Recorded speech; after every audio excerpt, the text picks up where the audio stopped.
আসসালামু আলাইকুম ইয়া বিলাল, সালাম দিয়েছেন। আল্লাহ আপনাকে সালাম দিয়েছেন।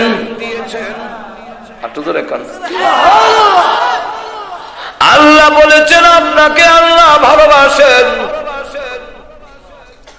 আল্লাহ ভালোবাসবেন না কেন? বেঈমান কাফেররা ব্যত্রাঘাত করে উনি জোরে জোরে আল্লাহু আহাদ বলে। হযরত আবু বকর সিদ্দিক রাদিয়াল্লাহু আনহু বলেন, জোরে কইস না, কাফেররা বেশি মারবো। উনি বলেন, বলবো না। একদিন দুই দিন ওয়াদা করেছে, কিন্তু তিনি আল্লাহু আহাদ বলে আবার ওয়াদা করে বলবো না।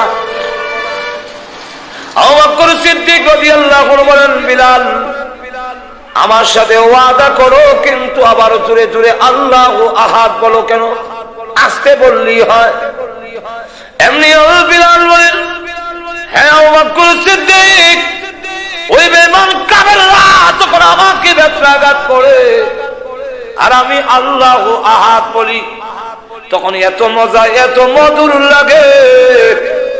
ওই বেঈমান কাফেরদের নির্যাতনের কষ্ট আমি বিলাল আর ঠার পাই না।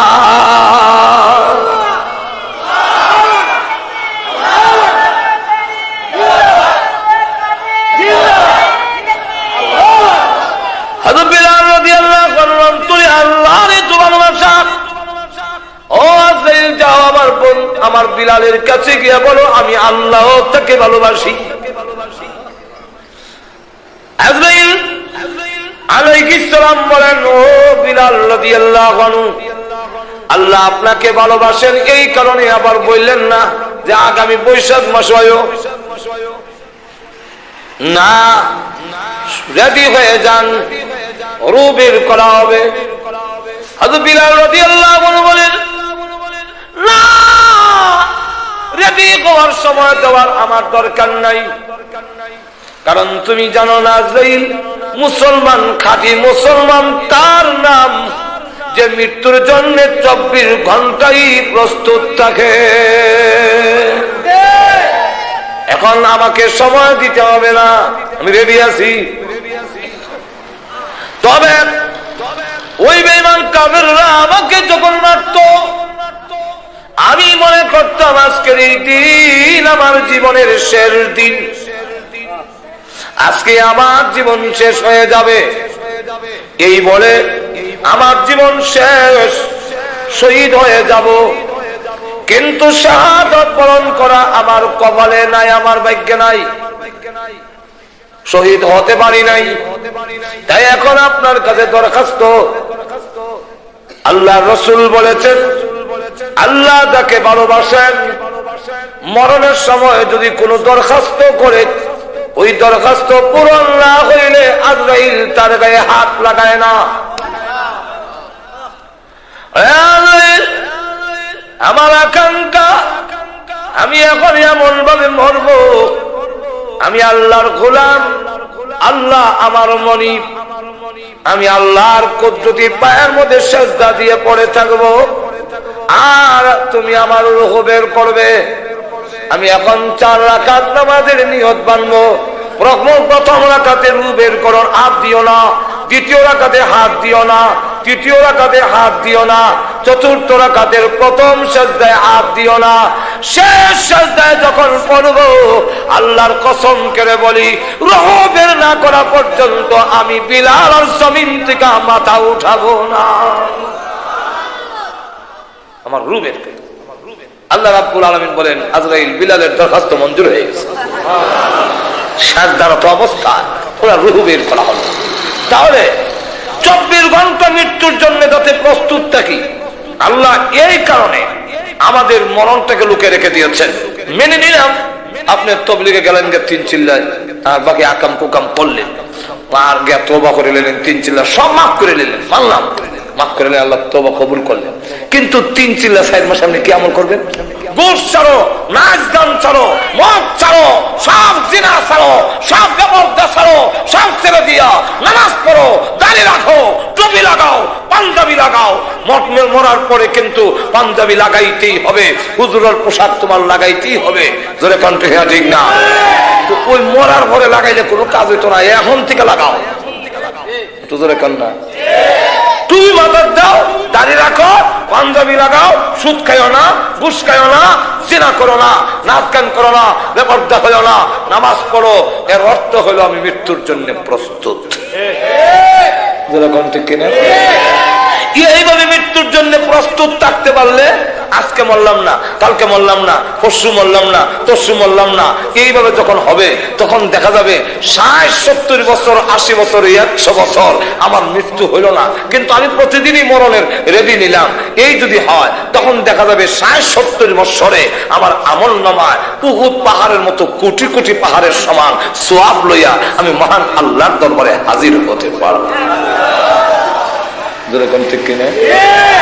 এই কারণে আল্লাহ রাব্বুল আলামিন মরণটাকে লুকিয়ে রেখে দিয়েছেন, কিয়ামতকে লুকিয়ে রেখে দিয়েছেন, কাউকে প্রকাশ করেন নাই যে মৃত্যুর জন্য প্রস্তুত থাকো, যে কোন সময় তোমার কাছে মরণ এসে যাইতে পারে।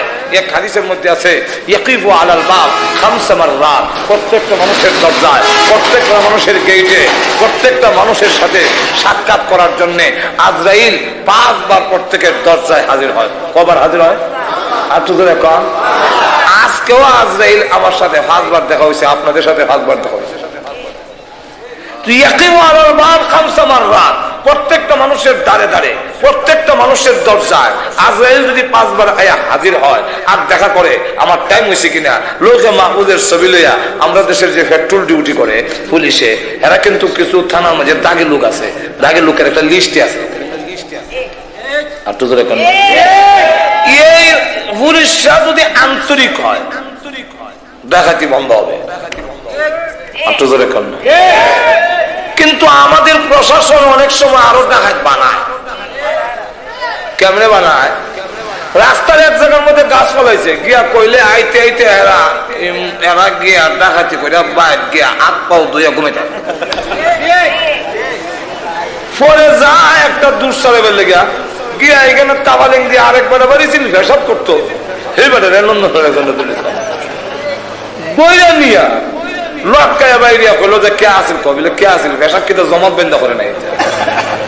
তো বুঝছি এমনি কইছে না, আরো বিটা শুনে যখন দেখে যে আমি এগুলা না কইলে আর আমারও ভাই নাই, তখন ছবির আলী তবির আলী হ্যাঁ যারা যারা সাথে শত্রুতামে আছে সবের নাম কয়ে যাওয়ার পরে দইয়া নেওয়ার পরে জেল দিল, 6 মাস জেল। এখন জেল খাইতে যখন বাইর হয় আমি জীবনে ডাকাতি করলাম না, ডাকাতির নাম যখন লাগলো তার ডাকাত হয়ে যায়। আন্তরিক যদি হয় তাহলে এই রাস্তায় হবে না।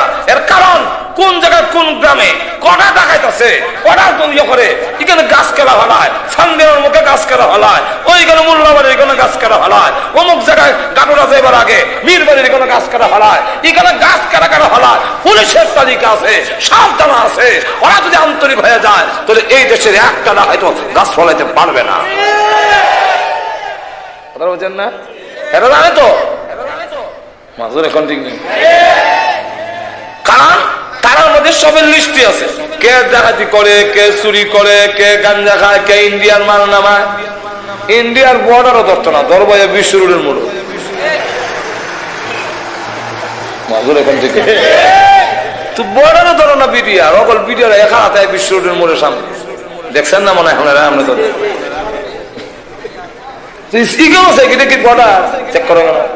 সেক্টর আগে করতে আনবার সুযোগ দেয় আর পয়সা নেওয়ানোর সুযোগ দেয়। আন আমরা দিয়া যা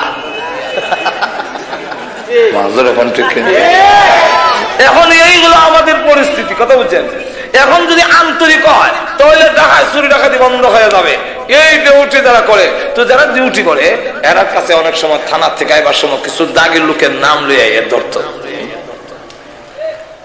পেট্রোল ডিউটি যখন করুন তো দেখুন না সলমুদ্দিন এনে লাগাল ভাই, সলমুদ্দিন নামটা যে আছে আজরাইলের সারা দুনিয়া দেয়। আর ওই আমরা সেরা মিলায় যদি টাইম হয় একটু জোরে কর না, তুলে ধরে লইলে আর উপায় নাই। এই কারণে আমি আপনাদের কাছে প্রস্তাব রাখবো, আবার যদি কোনো সমস্যা হয় কিয়ামতের বিশাল আলোচনা। আমাদের সমাজে যতগুলো রোগ হন আছে সব রোগ কিয়ামতের আলোচনার মধ্যে আছে। এমন একটা যুগ আসবে আল্লাহ রাসূল বলছেন, ততক্ষণ পর্যন্ত কিয়ামত হবে না যতক্ষণ পর্যন্ত মানুষ নষ্ট না হবে। নষ্ট হইতে হইতে হইতে নাইস গানে এমন হইব যে 7 দোকান 1.5 টাকার 7 দোকান 3 টাকার টেলিভিশন আইব। মুসল্লিও হইয়া নন্দনপুর মসজিদ থেকে তসবিহ লিয়ে বাড়িব, আর বেটা মুসল্লি সাহাদারে সুবহানাল্লাহ সুবহানাল্লাহ এখন ঠিক কিনা। আবার দাঁড়িয়েওয়ালা মুসল্লি জিগাইব, এটা কেন রে কথা চিন্তেন না, এটা রোনা লাইলা। মাজুর এখন ঠিক কিনা। রুনা লাইলা নাচ গান প্রতিটি করে করে, মমতাজের গান প্রতিটি করে করে, টিকিট কাটতে গিয়া দেখা দেবো 5,000 7,000 টিকিট করে। কালকে নরসিংদী গেছে, এক জায়গায় মমতা যাইব, আর দেখা যায় 5,000 2,000 3,000 700 800 এক একটা টিকিট মমতাজের গান শুনবার লেগা এক মন্ত্রী উঠেই নিছে। দেখা যায় নাইস গান গিয়া ওইগুলা গান শোনার জন্য মমতাজের শুনবো বন্ধু আমার বাড়ির সামনে দিয়ে হাইটটা যায়, বুকটা আমার হাইটটা যায়, ইটা উন্না এর কলিজা ঠান্ডা করতো।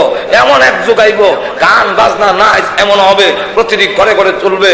আর জিনা বেবিচার এমন বাড়বে যে মানুষ রাস্তার মধ্যে জিনা করবে, কুকুর কুকুরনির মতো হবে, কোনো লোক থাকবে না এই কথাটা কওয়ার মতো যে ভাই তুমি তো এই কামটা গাছের আড়ালে অথবা একটা আড়ালে তো এমন পথের মধ্যে শুরু করে দিছো, এটা তো আশা দিচ্ছেন আপনারা, এটা রাস্তার মধ্যে এইভাবে রাস্তার মধ্যে করা শুরু করছো, এটা তো একটু আড়ালে করতে পারতে, এটা কুকুর কুকুরনির মতো এরকম শুরু করে দিলে জৈবিক চাহিদা তুমি নিবারণ করবা রাস্তার মধ্যে। এরকম যখন এসে যাবে তখন বুঝবে কিয়ামত হয়ে যাবে। আজরাইলের গাড়ি কোথায় আছে সব লোকে রেখে দিয়েছে পৃথিবীর মানুষ। যাবি তুই কবর হইয়া, হাসরের মাঠ হইয়া, জান্নাতে তোর যেতে হবে তোমার পারি। তুমি এখান থেকে টিকিট কেটে প্রস্তুত থাকো। আজরাইলের গাড়ি কোথায় আছে তোদেরকে জানাইলাম না, জানলে কিছু গাফলতি এসে যাবে, যাতে প্রস্তুত থাকতে পারো। যদি কবরের টিকিট থাকে, হাসরের মাটির সামান থাকে, আজরাইলের গাড়ি আইবে, তোমার হতাশা হওয়ার দরকার পড়বে না। আর যদি সামান না থাকে, আজরাইল আইলে তোমার হতাশার সীমা থাকবে না। হযরত বিলাল রাদিয়াল্লাহু আনহু সামনে এসে আজরাইল